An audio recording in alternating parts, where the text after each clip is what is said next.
सध्या प्रसार माध्यमांवर एक पोस्ट व्हायरल होताना दिसत आहे।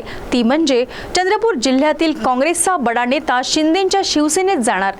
गेल्या काही वर्षांपासून जेव्हा फोडाफोडीचे युग महाराष्ट्रातच नव्हे तर देशात सुरू झाले, तेव्हापासून देशातील नागरिकांना मतदानाची किंमत डॉलर प्रमाणे हळूहळू कमी व्हायला लागली। याचा अदमास यायला लागला। फोडा आणि राज्य करा ही विचारसरणी आता सर्वत्र सुरू आहे। राजकीय दृष्ट्या त्यात काही नवलही नाही, परंतु महत्त्वाचं म्हणजे विरोधी पक्ष नामशेष होत आहे आणि नावाला असलास तरी प्रत्येकाचे संधान हे राज्यकर्त्यांसोबतच आहे।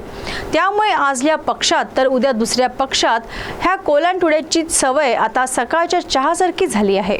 सत्ता आणि पैसा हे एकमेव ध्येय आज राजकारणात आहे। ज्यांनी पक्षाची धुरा उचलली ते अजूनही सतरंजी उचलत आहे।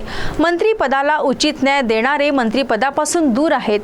बोलघेवड्यांना भाव आला आहे। त्यामुळे चंद्रपुरातही उद्या अशाच काही घडामोडी घडल्या तर त्याचे नवल ना मतदारांना वाटणार ना कार्यकर्त्यांना।